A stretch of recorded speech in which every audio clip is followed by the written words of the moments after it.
Fala galerinha, tudo bem com vocês? Beleza? Pois é, pessoal, esse vídeo aqui eu tô gravando uma lista de exercícios que eu chamei de lista de exercícios 4 para a prova dos meninos do 9º ano do Colégio Magnum Agostiniano de Belo Horizonte. Mas ela serve para todo mundo que quer estudar um pouquinho sobre alguns conteúdos associados à química geral, aquela iniciozinho de química do ensino médio também, tá bom? Então é uma lista de exercícios que eu fiz para os meninos do 9º ano do Colégio Magnum de Belo Horizonte, mas que serve para todo mundo estudar, tá bom? Nessa lista de exercícios eu vou englobar algumas questões que envolvem desde aqueles gráficos, aquelas curvas de aquecimento, como essa questão 1, algumas questões que envolvem substâncias em relação ao seu aquecimento, como essa questão que eu gosto muito. Vou falar um pouquinho sobre densidade, tipo nesse exercício. Algumas questões que envolvem estados físicos, mudanças de estados físicos, etc., como nessa questão. Curvas de aquecimento, como eu disse anteriormente. E algumas outras questões que envolvem desde as curvas de aquecimento, algumas questões que envolvem reações químicas e fenômenos físicos, mudanças de estado físicos, temperatura ambiente, etc. Tá? Algumas questões que envolvem esse tipo de raciocínio, tá bom? Então esse é o intuito dessa lista de exercícios. Aí eu já peço para vocês darem um like aqui no vídeo, compartilharem com seus amigos, para que esse canal cada vez tenha mais material bacana para vocês, beleza? Aqui é o Marquinhos, professor de Química. Vamos lá?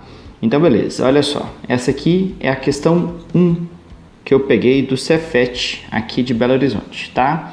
Ela fala assim: em estudos relacionados a mudanças de fase de substâncias, vemos que é possível colocar essa mudança mediante o fornecimento ou a retirada de energia térmica. Ou seja, a gente pode associar os processos que acontecem com relação à entrada ou à saída de energia, tá?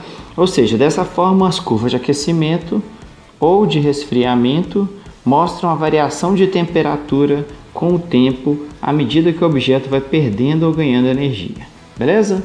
Então aqui tem duas curvas, dois gráficos, tá? Um deles é esse aqui de cima, tá? E o outro é esse aqui de baixo. E esses dois gráficos, eles mostram pra gente a temperatura em função do tempo para os dois casos, beleza?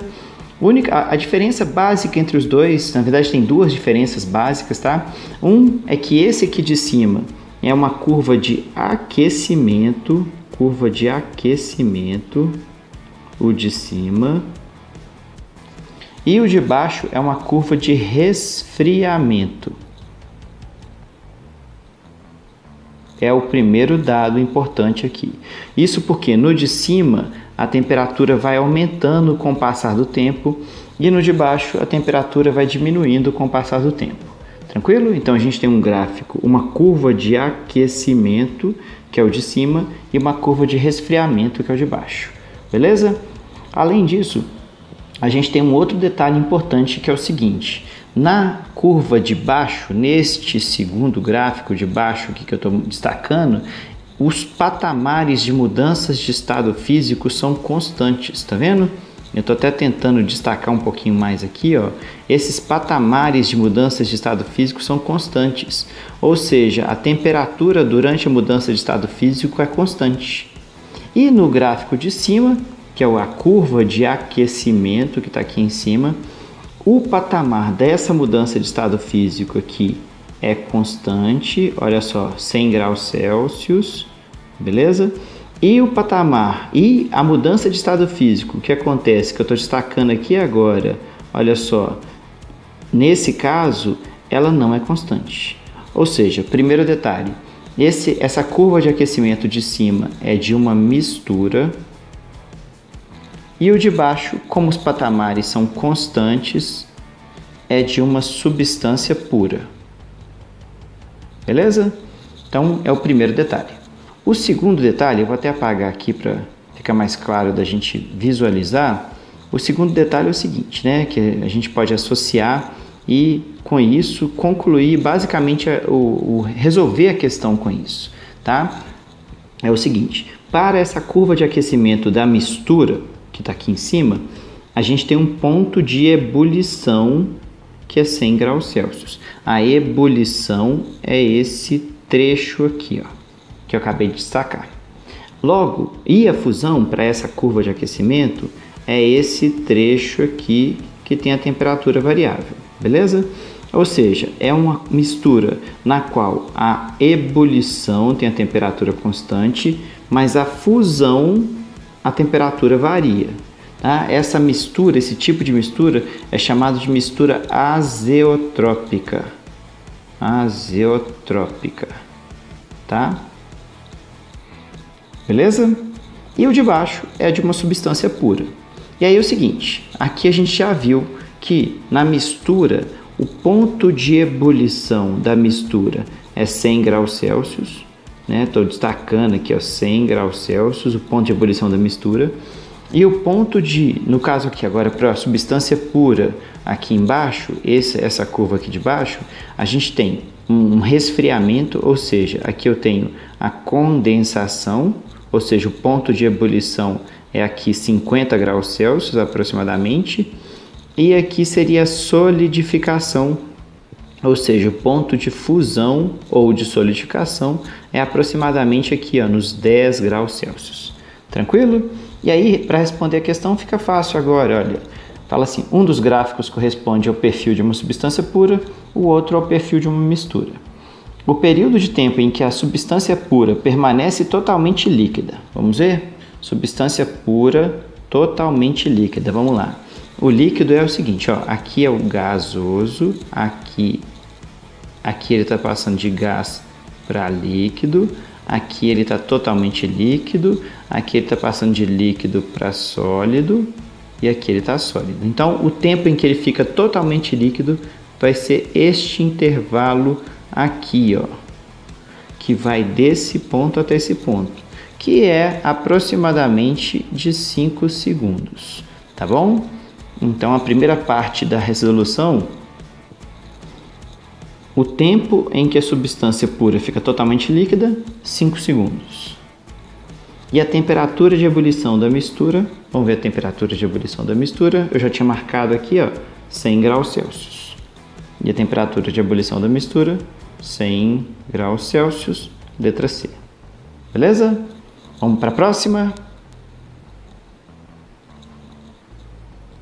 Bom, aqui é uma questão que está adaptada de vários contextos, né? Mas é uma questão autoral, tá? Fala assim, ó, em uma festa de família, durante o preparo de um cafezinho, um professor de química, ao aquecer um pouco de água pura, é claro que isso aqui é só uma hipótese, né? A gente nunca vai aquecer água pura, em uma panela, figura a seguir, notou que seus 5 primos mais novos, que são esses, meus primos, estavam curiosos acerca daquele fenômeno. Então, esse desenho mostra o aquecimento, né, a fervura, melhor dizendo, de água pura para preparar o cafezinho. É claro, eu estou considerando que a água que está dentro dessa panela é pura, beleza? E o fogo está fornecendo energia aqui para a água, beleza? E aí é o seguinte, o professor disse que o fogão gerava um aquecimento constante na água, beleza? E pediu que, baseado naquilo que seus primos estavam vendo, eles propusessem hipóteses que explicassem o ocorrido. A hipótese mais coerente com o descrito foi elaborado, com o processo descrito foi elaborado por. Vamos ver qual dos meus primos elaborou a hipótese correta. Eduardo, letra A, disse que a vaporização é um processo exotérmico. Eduardo está errado. A vaporização é um processo endotérmico, Eduardo, porque quando a gente tem a vaporização, a gente tem a mudança de estado físico vaporização do líquido para o gasoso, e esse processo acontece com a absorção de energia, logo é endotérmico. Então, Eduardo está errado. Leonardo disse, letra B, né? Leonardo disse que a energia do sistema do estado líquido é maior que a energia do estado gasoso. falso também, Leonardo. Você não acertou. Porque a energia do estado líquido é menor do que a energia no estado gasoso. Beleza? Priscila disse que está ocorrendo um aumento muito grande da energia cinética das moléculas de água durante a vaporização. Priscila também está errada, tá? Por que a Priscila está errada? Porque como o sistema é formado por água pura, significa que durante a mudança de estado físico, se eu fizer um gráfico de temperatura em função do tempo, a curva de aquecimento vai ter um formato mais ou menos assim. Vou começar de uma temperatura negativa, então esse trecho aqui é o sólido aquecendo, tá? Então aqui é o sólido aquecendo, aí eu vou ter a fusão, então aqui eu vou ter o sólido se transformando em líquido, depois eu tenho o aquecimento do líquido, depois eu tenho a ebulição, então aqui eu tenho o líquido se transformando em gás. E se eu tiver o sistema fechado e um sistema de controle de pressão, eu vou ter o aquecimento do gás, tá? Ou seja, durante a mudança de estado físico, durante a fervura para uma substância pura, a temperatura é constante. Se a temperatura é constante, consequentemente, a energia cinética média das partículas que formam um sistema também é constante. Beleza? Então a Priscila está errada. Vamos continuar resolvendo? Cláudia disse que está ocorrendo uma reação química. Não, esse é um fenômeno físico, tá? Porque aqui simplesmente a única coisa que está acontecendo é a mudança de estado físico da água no estado líquido se transformando em água no estado gasoso. Então, Cláudia está errada também. Vou marcar de vermelhinho aqui. Cláudia está errada. E a última, Fernanda, que óbvio está certa, porque é a única que sobrou, disse que as bolhas formadas no interior do líquido são constituídas de vapor de água. Muito bem, Fernandinha, você está correta, tá? Porque as bolhas formadas no interior do líquido são de vapor de água mesmo, tá? O que acontece? Vamos imaginar, a panela está sendo aquecida, está tendo um fluxo de energia representado por essas setinhas entrando no sistema na parte de baixo da panelinha, tá? E aí vamos imaginar a seguinte situação, as moléculas de água que estão aqui no fundo da panela, imaginar essa situação aqui, elas recebem essa energia primeiro, consequentemente elas vaporizam primeiro. E aí, como elas vaporizam primeiro, elas expandem, empurram o líquido e formam bolhas, tá? E aí vale lembrar o seguinte, pessoal, que como densidade é igual a massa sobre o volume, como essas bolhas de gás formadas lá dentro, essas que eu estou colorindo aqui, hipoteticamente, vamos imaginar que essas são bolhas de gás que expandiram, elas expandiram e o volume aumentou. Se o volume aumentou, dessas bolhas, a densidade diminuiu, porque volume e densidade são inversamente proporcionais. Beleza? E aí o que acontece? Consequentemente, essas bolhas de gás elas sobem. E aí elas rompem a superfície aqui de separação, a tensão superficial da água, estoura a bolinha. E aí esse vapor de água que estava preso dentro das bolinhas, ele vai embora. Então, consequentemente, eu fiz uma explicação bem mais profunda do que simplesmente a letra E precisava, mas sim, a Fernanda está correta, porque dentro das bolhas o que tem é vapor de água mesmo. Beleza? Essa foi a questão 2, uma questão autoral, tá bom? Vamos lá para frente. Questão 3, da Universidade Federal do Piauí, que eu modifiquei, tá bom? É o seguinte, vamos lá. Imitando uma cena de um filme do 007, um professor da primeira série do ensino médio corre carregando uma maleta que tem um volume de 5 litros cheia de barras de um certo metal. Então já vou escrever o primeiro dado, o volume da maleta é igual a 5 litros. Beleza? Considerando que o sábio professor de física, melhor dizendo, tem massa de 100 kg, então a massa do professor é igual a 100 kg. E que ele consegue se deslocar com uma certa velocidade, no máximo, o equivalente a 60% de sua própria massa, ou seja, a massa máxima que cabe dentro da maleta é 60% da massa do professor, ou seja, 60% de 100 kg, a massa máxima dentro da maleta vai ser igual a 60 kg. Beleza? Indique qual ou quais os metais podem estar contidos dentro da maleta em função da tabela abaixo. Primeiro detalhe é que a tabela está em gramas por ml, tá? E aí, não custa lembrar que 1 litro é igual a 1000 ml e que 1 quilograma é igual a 1000 gramas. Beleza?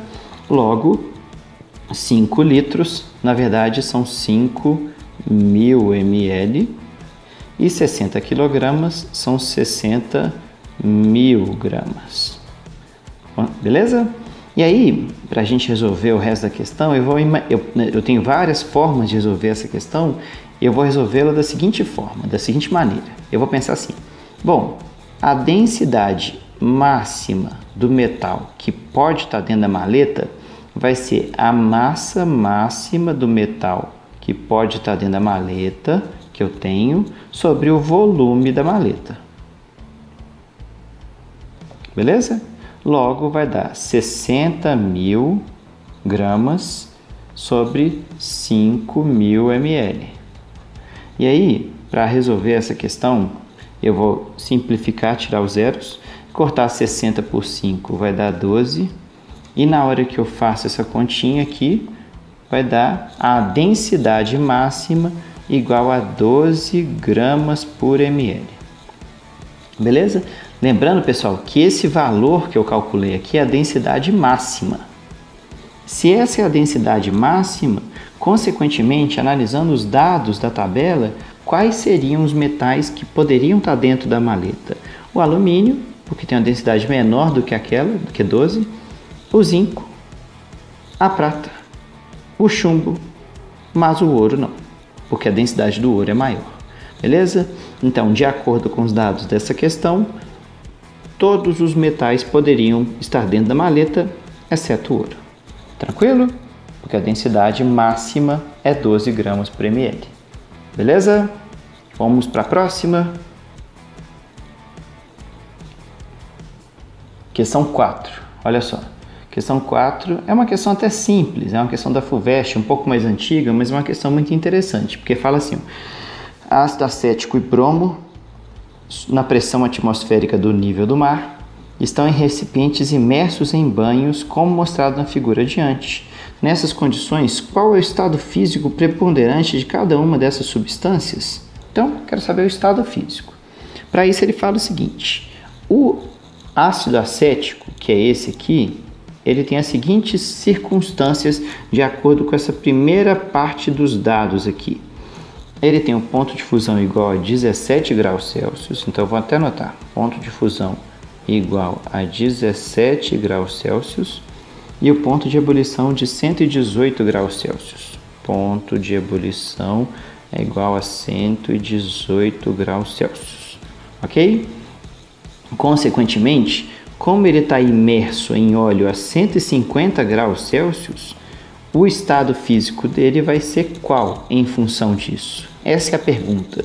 E, óbvio, né? Como ele está a 150 graus Celsius, imerso a 150 graus Celsius, que é maior do que o ponto de ebulição, o estado físico dessa substância vai ser gasoso. Beleza? Estado físico gasoso, para que ele esteja nessas circunstâncias que a gente está fazendo. Só vou arrumar aqui para ficar bonitinho. Isto. Agora, olha só o segundo frasco. Ele fala que tem água líquida em equilíbrio com gelo. Se a água líquida está em equilíbrio com gelo, eu vou imaginar, então, que a água é pura, né? E, consequentemente, essa temperatura aqui é 0 graus Celsius. Então, esse segundo recipiente, que é esse aqui, que eu estou destacando aqui, ó, ele que contém bromo, ele está a 0 graus Celsius. E o bromo, que está aqui, ele tem as seguintes circunstâncias. O bromo apresenta temperatura de fusão igual a -7 e de ebulição 59. Então, ponto de fusão igual a -7 graus Celsius, ponto de ebulição igual a 59 graus Celsius, consequentemente a 0 graus Celsius, o estado físico dele vai ser líquido. Tranquilo? Aí, olhando as alternativas, o ácido acético gasoso e o bromo líquido é a letra E. Beleza? Essa então é a questão 4. Aí a questão 5 é simplesmente para esboçar qualitativamente, ou seja, não precisa de dados, de números, né? Curvas de aquecimento para os três tipos de materiais ali, para 3 tipos de situações ali, melhor dizendo, tá? E aí eu vou fazer essas curvas de aquecimento aqui para vocês. Primeiro eu vou fazer o gráfico 1, o gráfico 2 e o gráfico 3. De acordo com essas situações, tá bom? Então, o gráfico 1 vai estar a curva de aquecimento. Deixa eu ver se eu consigo fazer um pouco mais retinho. Curva de aquecimento. Curva de aquecimento. Desculpa que não vai ficar totalmente retinho, mas eu acho que dá pra gente entender, tá? Essas curvas de aquecimento vão ser sempre, tá? Eu também não vou desenhar, porque tá escrito aqui, é sempre a temperatura no eixo Y e o tempo no eixo X, tá bom? Mas ali eu vou fazer só as curvas para vocês verem. Então, vamos lá. Primeiro eu vou fazer a mais simples, que é de substâncias puras, que é a 3, tá? Que ele pede aqui substância pura. Substâncias puras, durante a mudança de estado físico, a temperatura é constante. Eu não vou, como é qualitativamente, aqui é o eixo da temperatura, vou escrever para ficar mais fácil. Como é qualitativamente, eu vou começar aqui do zero, só para facilitar, tá bom? Então, aquecimento do sólido, fusão, vou pegar os 3 estados físicos, fusão, temperatura constante, aquecimento do líquido, ebulição, aquecimento do gás. Para substâncias puras, eu tenho o ponto de ebulição definido e o ponto de fusão definido. Substâncias puras. Tranquilo? Agora, para misturas, eutética e azeotrópica, que eu peço aqui na 1 e na 2. Vamos lá. Para mistura eutética, eu vou fazer eutética primeiro aqui, porque desculpa. Na questão 1 eu fiz a da azeotrópica, então eu vou fazer da eutética aqui. A eutética é assim, ó, aquecimento do sólido, a fusão parece que é substância pura, porque a temperatura fica constante. Aquecimento do líquido, aí na ebulição a temperatura varia, aquecimento do gás. Bom? Então, para mistura eutética, eu tenho um ponto de fusão definido. Ela engana, gente, parece... Nessas curvas de aquecimento de temperatura em função do tempo, parece substância pura, se olhar só para a fusão, é claro. Mas não é, porque olha só, durante a ebulição a temperatura varia, tá? Então essa é a mistura eutética. Eu sempre guardo assim, a mistura eutética, o ponto de ebulição, ou melhor, a temperatura na qual acontece a ebulição não é constante. Eu sempre guardo assim, tá bom? E por último, igual na questão 1, ele pede da mistura azeotrópica. A azeotrópica é igualzinho aquele gráfico da questão 1. Aquecimento do sólido, aí durante a fusão a temperatura não é constante, aí depois vai aquecimento do líquido, ebulição e aí depois o aquecimento do gás, tá? Ou seja, na mistura azeotrópica, A gente tem um ponto de ebulição definido. E durante a fusão, a temperatura não é constante. Beleza? Então, como era esboçar os gráficos, tá? Eu qualitativamente eu não preocupei com os valores de temperatura e nem o tempo aqui, tá bom? Mas lembrando que esse eixo aqui é um eixo que mostra pra gente a temperatura, tá bom? E os eixos de baixo são eixos que mostram a variação do tempo, beleza? Essa foi a questão 5. A questão 6, olha só. Leia o trecho da letra da música Química, de João Bosco e Vinícius de Moraes. Sinceramente, eu não conheço essa música. Mas vamos lá, né? Eu vou ler aqui. Mas se vocês conhecerem, vocês podem, inclusive, até cantar. Bom, desde o primeiro dia em que a gente se viu, impressionante a química que nos uniu. E o tempo foi tornando tão intenso o nosso amor. Bonito, né, gente? Faróis iluminavam o meu coração, feito faísca que virou uma explosão, e o tempo foi tornando tão intensa a nossa paixão. Beleza, né? É uma música que eu não tinha escutado, eu nunca escutei. Eu vou até procurar depois de ter visto essa questão. Ele fala assim: na segunda estrofe, a faísca desencadeia, melhor dizendo, uma transformação. Ele quer saber que tipo de transformação é essa que acontece na segunda estrofe, que é basicamente a explosão. A faísca gera explosão, tá? Uma explosão, gente, é uma reação química.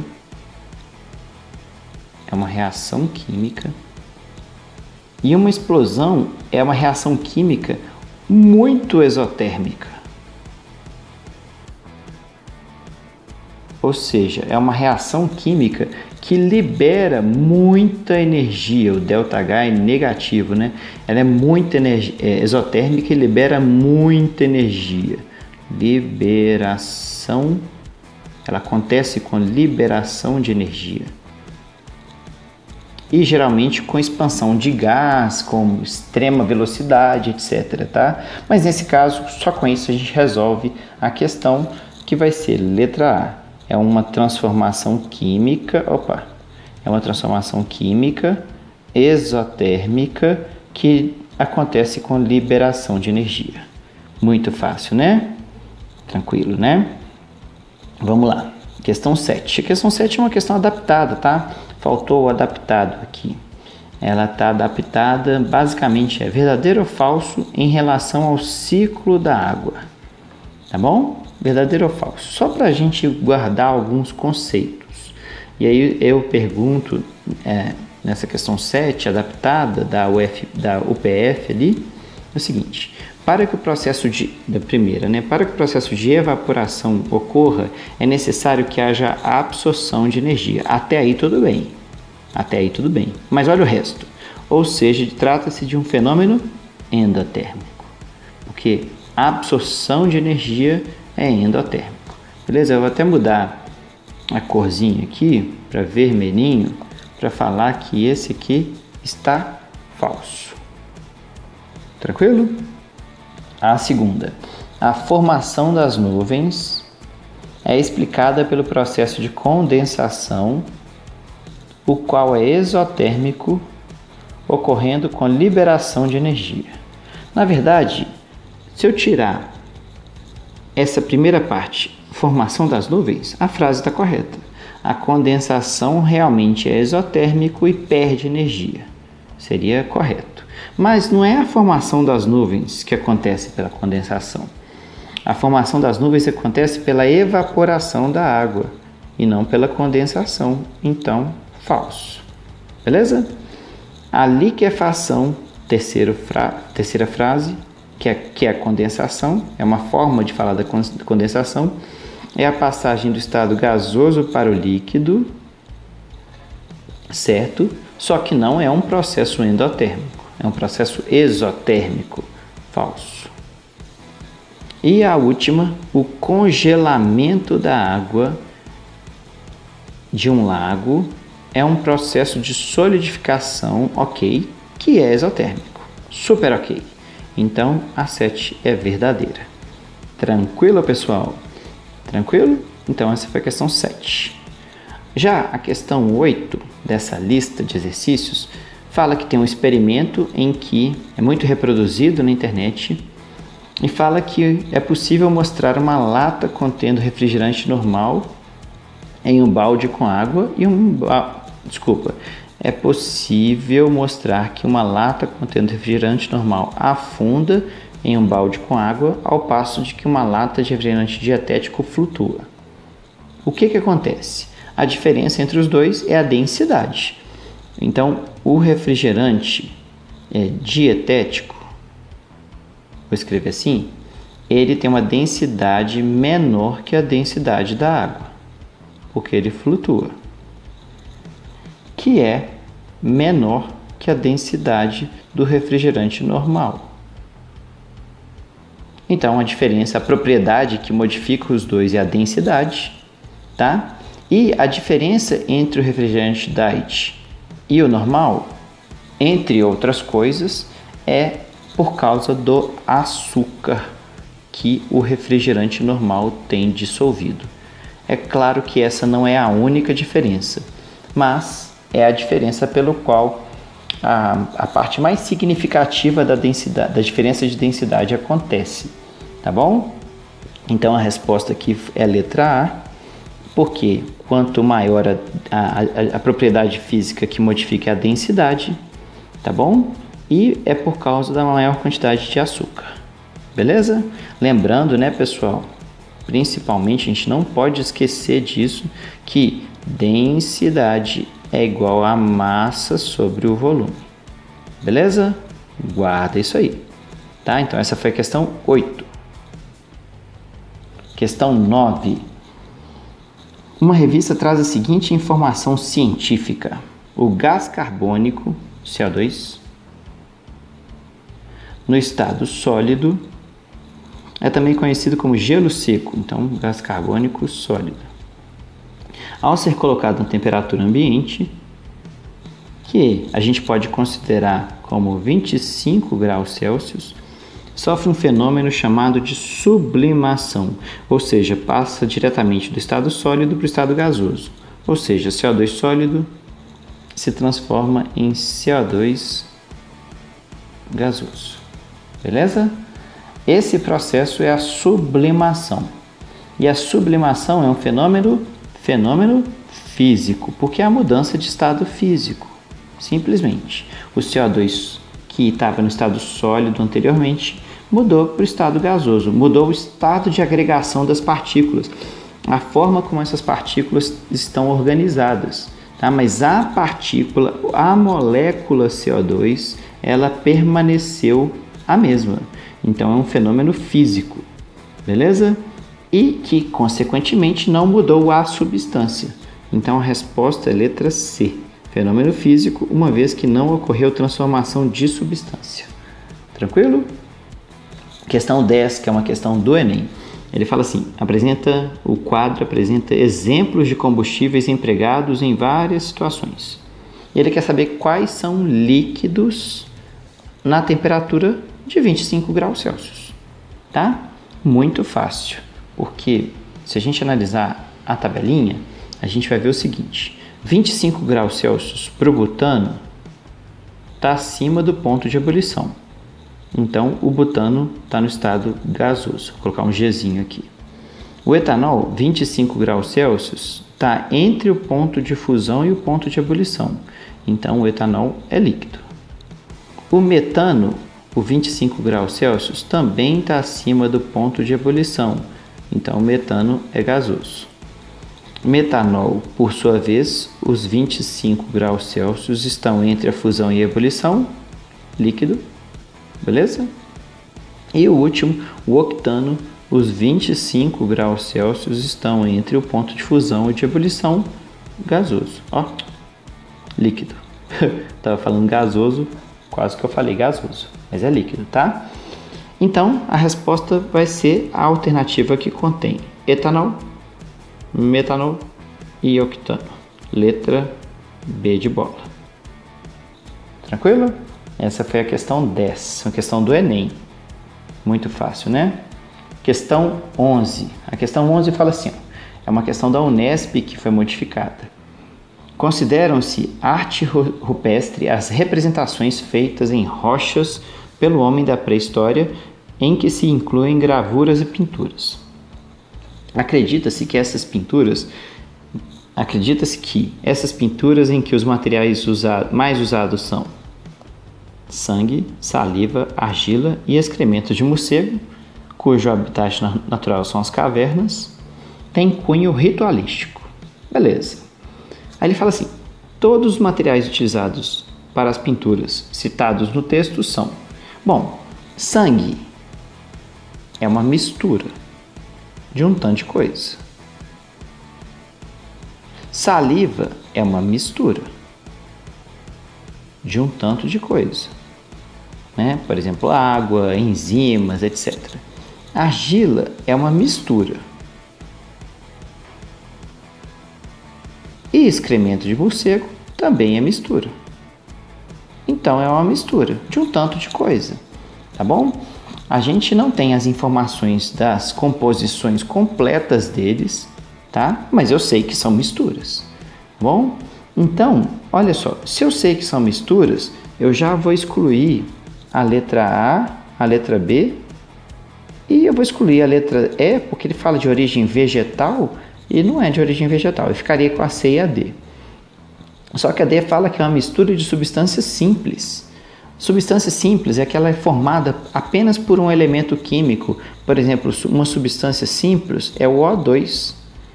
E não é verdadeira essa letra D, eu já vou excluir também, porque um componente com certeza absoluta em todos aqui é água, que é uma substância composta. Então a única coisa que eu posso afirmar com certeza absoluta é que a resposta é a letra C, que é formada por vários tipos de substâncias. Beleza? Questão 11. Questão 12. A questão 12 é uma questão simples também, que fala sobre uma situação na qual eu tenho um processo que acontece lá numa caverna na Polônia, onde os cientistas, numa mina de carvão, ele vai destacando, fizeram um experimento, etc, etc. E basicamente, olha, na teoria no laboratório, a injeção de oxigênio de vapor no carvão resulta na produção de hidrogênio, tá bom? No processo, oxigênio líquido é colocado em um reservatório especial, localizado nas galerias da mina de carvão, onde se transforma em oxigênio gasoso. Então eu tenho uma situação na qual o O2, oxigênio líquido, se transforma em oxigênio gasoso. Esse processo é um processo que acontece, é uma mudança de estado físico que acontece, tá? Endotérmica, beleza? E esse processo é é uma vaporização. E, nesse caso, pelo texto, é uma evaporação. Tá? Então, a resposta dessa questão da Unesp modificada é a letra D. Tranquilo? Muito fácil, né? Vamos para a questão 13, também modificada, da Unicamp. Icebergs flutuam na água do mar, assim como o gelo em um copo com água potável. Imagina a situação inicial de um copo com água e gelo. Bom, então vamos lá imaginar. Eu tenho um copo, faz de conta que eu tenho um copo ali, e eu tenho nesse copo água, e nesse copo eu tenho uns cubinhos de gelo aqui assim. Faz de conta que esse quadradinho, esse retângulozinho aqui, seja gelo. Água sólida. E aqui água líquida. Beleza? Então, eu tenho um copo com água e gelo em equilíbrio térmico a 0 graus Celsius. Então, este sistema está a 0 graus Celsius. Com o passar do tempo, o gelo vai derretendo. Então, o gelo vai passando água sólida, vai derretendo e virando água líquida. Lembrando que esse processo é um processo endotérmico, tá bom? Aí ele fala assim, enquanto houver gelo, a temperatura do sistema, tá? Enquanto houver gelo, considerando que, eu estou imaginando aqui uma situação de água quase pura, porque ela é potável, a temperatura vai permanecer constante, porque substâncias puras a temperatura fica constante durante a mudança de estado físico. Então, eu já vou excluir que a temperatura diminui na C, D e E. A temperatura vai continuar constante, porque está acontecendo a mudança de estado físico, é durante o derretimento, tá bom? Agora vamos pensar no volume, que é a outra parte.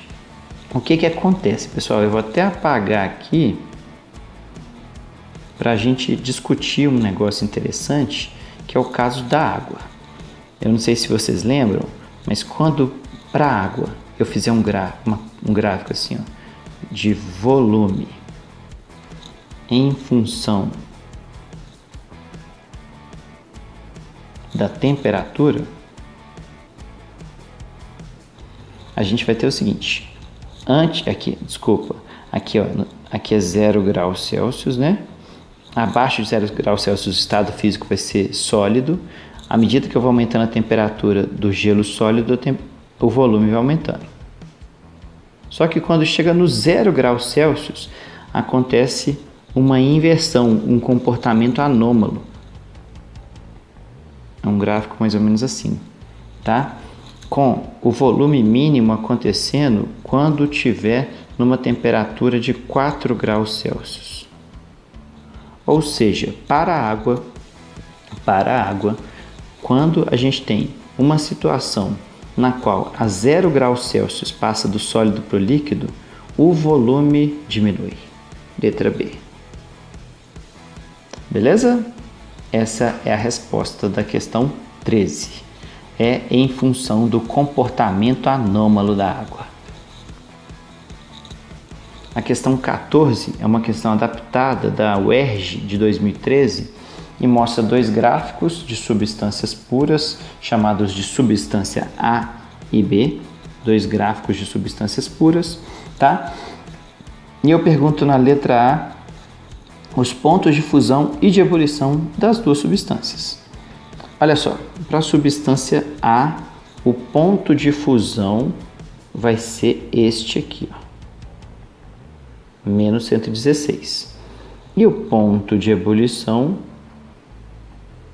vai ser 50 graus Celsius. Para a substância B, por sua vez, o ponto de fusão vai ser os menos 89 graus Celsius e o ponto de ebulição vai ser 118 graus Celsius. Beleza? Substâncias puras porque as temperaturas durante as mudanças de estado físico que eu estou destacando ali são constantes, tá? Simplesmente assim. Agora olha só a letra B. Supondo que a mistura das duas substâncias A e B seja uma mistura azeotrópica, supondo que na hora que eu misturar esses dois líquidos, digamos assim, na temperatura ambiente, a gente tem uma mistura azeotrópica e que as duas substâncias sejam solúveis, então uma dissolve na outra, esboce o diagrama de aquecimento dessa mistura a partir do estado sólido até a sua total ebulição em sistema aberto, tá? Então, eu vou fazer qualitativamente, então o valor da temperatura eu não vou preocupar, é qualitativo. Então, vai ser alguma coisa assim. Aquecimento do sólido, tá? Lembrando que na mistura azeotrópica, o que acontece, né? Eu vou até voltar lá nos gráficos anteriores para vocês verem. Aqui, ó, essa aqui. Deixa eu mais um. Aqui, ó. Na azeotrópica é esse aqui, ó. Beleza? Na azeotrópica a gente tem o ponto de ebulição constante. Ou seja, a resposta é essa aqui, ó. É essa a resposta. Tá bom? É uma curva tipo essa aqui. Dá 1 ali. Tá bom? Então, aqui seria exatamente igual aquele gráfico. Aqui constante. Oh, meu Deus.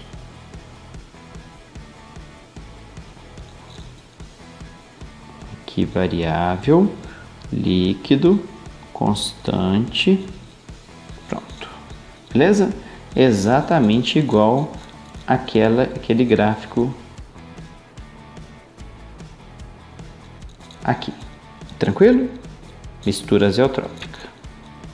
E aí eu vou voltar mais uma vez, prometo que é a última vez que eu vou fazer isso. Então aqui a gente tem a resposta. Tranquilo? Ponto de ebulição. Durante a ebulição, a temperatura parece que é uma substância pura. Beleza? E por último, a questão 15 da Universidade Federal da Paraíba modificada. Resumidamente, fala que tem 3 medalhas, uma de ouro, uma de prata, uma de bronze, tá bom? Que são as premiações para os campeonatos.